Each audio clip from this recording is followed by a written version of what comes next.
By the time the door is barred, the street outside is already changed. The bells have not stopped. A cart moves past with something covered in cloth.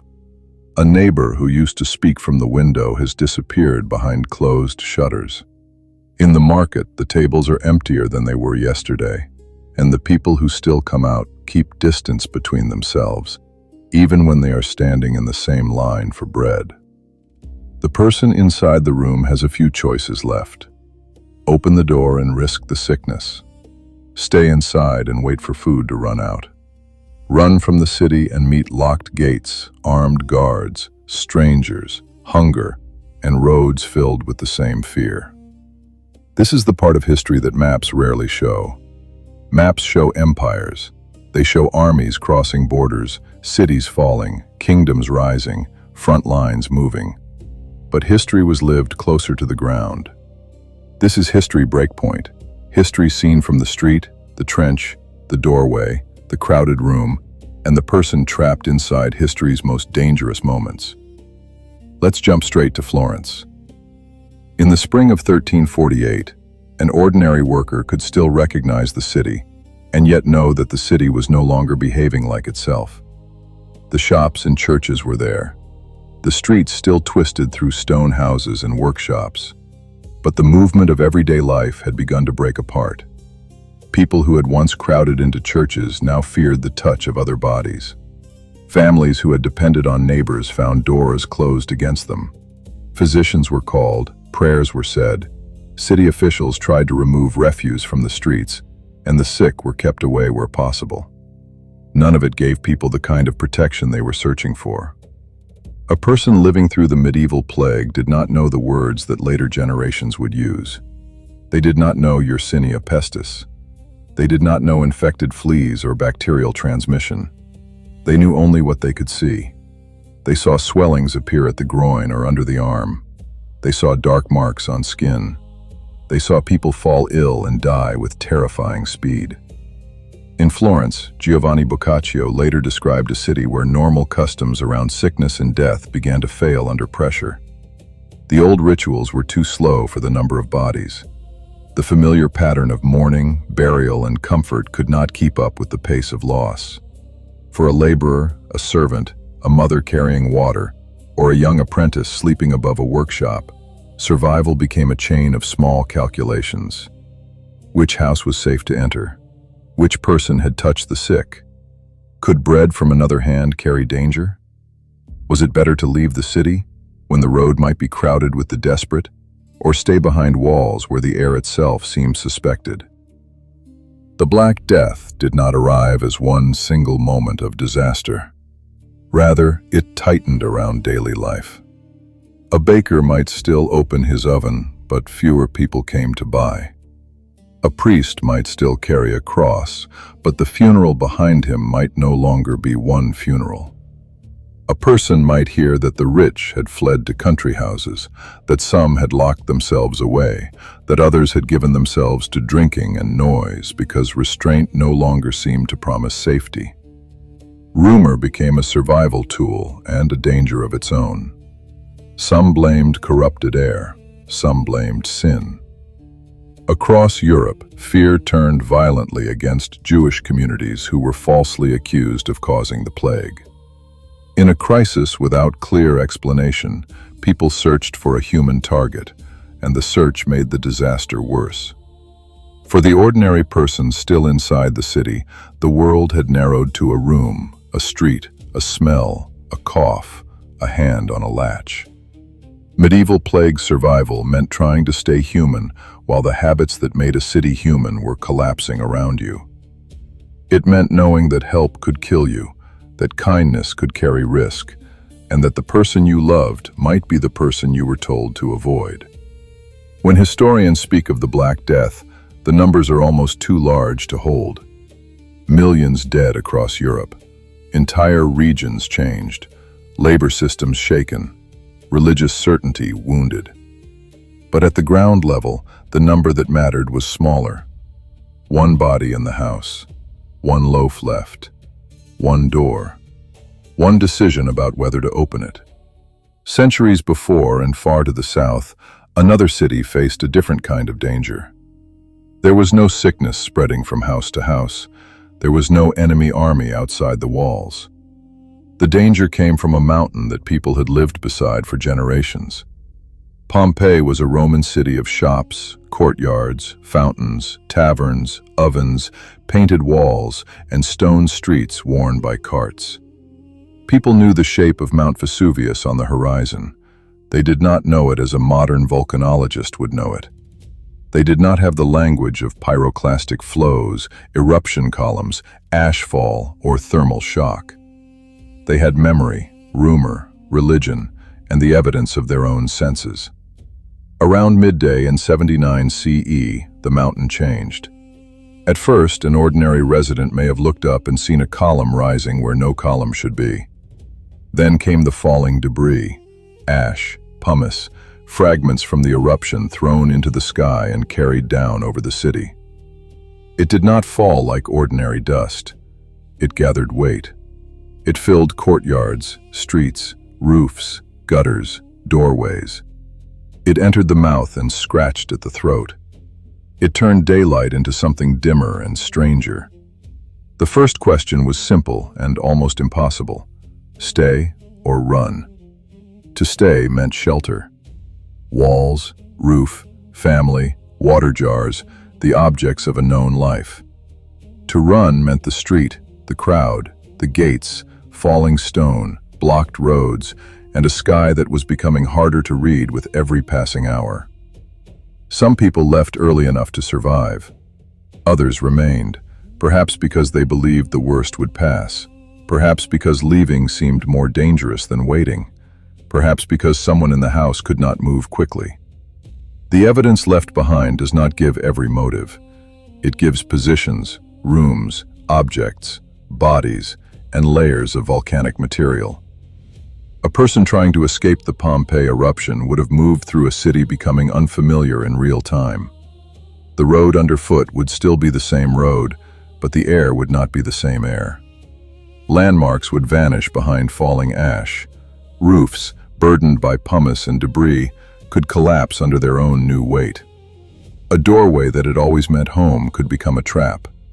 A street that had always led to the gate could become a channel of choking dust and panicked movement. Across the bay, Pliny the Younger later described darkness, ash, tremors, and fear from a distance. Pompeii itself left a different kind of record. The city was buried. Bodies decayed beneath hardened ash, leaving voids that archaeologists would later fill with plaster. The casts are famous now, but fame can make them too easy to look at. They were not symbols when they died. They were people who had tried to shelter or tried to leave, or waited too long because the disaster had no familiar shape. Then the danger changed again. The falling ash and pumice were deadly enough. But on the following morning, hot surges of gas and volcanic material reached the city. A modern source can call it pyroclastic material. A person in Pompeii would have had no time to name it. It moved fast, close to the ground, filling spaces that had not yet been buried. Anyone still in its path faced heat, choking gases, and force beyond human resistance. Natural disaster survival is sometimes imagined as a race. See the danger, run from it, reach safety. Pompeii shows something harsher. Many people did not understand the kind of danger they were in until the choices had already narrowed. The mountain gave warning signs, but not in a language ordinary people could fully translate. A person could do sensible things and still die. Stay indoors to avoid falling stone, and the roof might fail. Run into the street, and the air might close around you. Wait for morning, and morning might arrive as a wall of heat and ash. The city that had been full of work, bargaining, meals, footsteps, lamps, animals, arguments, and children's voices was sealed beneath meters of debris. For centuries, Pompeii traveled by disappearing. Its streets remained under ash while the people who had walked them became evidence of their own final decisions. Another kind of ash would fall much later, in another century, over another city. This time it came from bombardment, burning buildings, and winter stoves fed with whatever could still be broken apart. Leningrad was not an ancient city caught by a volcano.